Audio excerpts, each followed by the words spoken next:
So imagine you're paying for 100% of your employees' intelligence, but are only able to access 20% of it. It sounds absurd, but most organizations are likely losing far more cognitive capacity than they realize. Not because the people lack talent, and it's not because the incentives are wrong, it's because they're paying a hidden tax that never appears on a balance sheet. A tax created by the organization's psychological infrastructure. I call it the self-protection tax. Most people think organizations create value through processes, KPIs, reporting structures, performance reviews, and those do matter to a certain extent, but they are not the thing that are doing the work. Organizations, after all, are human coordination systems, and the effectiveness of that human coordination is ruled by attention. That's the thing, it's attention. Specifically where the individual's attention is being directed at, be it employer or employee. The question is, where is that attention really going? Imagine your smartest employee sitting in a meeting and they happen to notice a flaw in a project, a flaw that could save months of wasted effort, but they don't say anything, not because they missed it, but because they spent 5 seconds wondering how their manager would react. Right now, across organizations everywhere, people are constantly modeling social reality. Will I sound stupid if I say this? I'm in a room full of people. Who is it that actually has the power in here? Is this a good moment to disagree with my superior? What happens if I'm wrong? When environments feel threatening, attention gets reallocated. You stop being a problem solver and start becoming a threat manager instead. The individual experiences this as vigilance. The organization feel it as inefficiency, a problem that they're unable to point their finger at to be able to ascertain where it's coming from.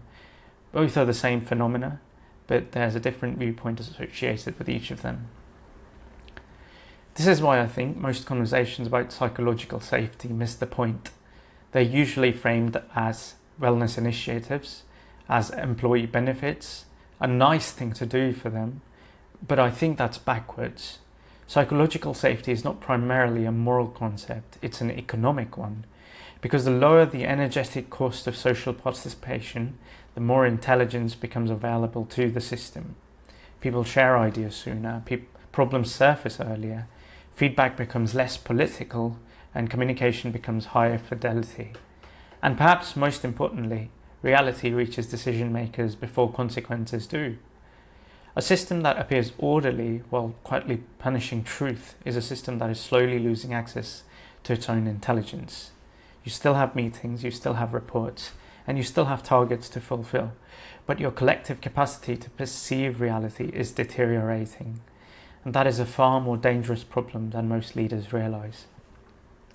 But there's another cost, and this one never appears on a balance sheet. Because workplaces don't just shape behavior, they shape identity as well. If environments can shape how people think, they can eventually shape who people become. Think about what happens when your success depends on presenting yourself in very specific ways. You learn what to say, what not to say, which emotions are acceptable, which opinions are risky, which parts of yourself get rewarded, and which parts should, for all good, remain hidden. At first that's adaptation, but then it becomes into a habit.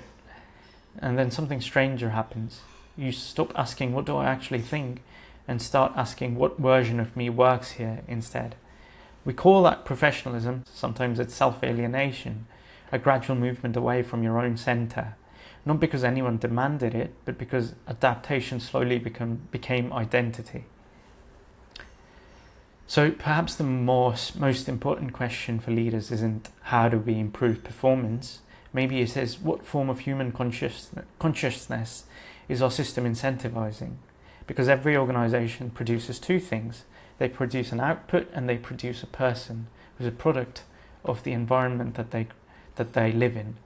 We spend enormous amounts of time measuring the first, which is the output, revenue, growth, productivity, efficiency. But organizations are always producing something else, a particular kind of human being. If you don't like the output, look at the person the system is creating. And if you want to understand the future of an organization, Don't just ask how are people performing, ask what kind of people is this system incentivizing into existence. That may be the most important metric nobody is measuring. I'm Arush Gupta, and I help organizations reduce the self-protection tax by rebuilding the social infrastructure that makes trust, truth, and coordination possible.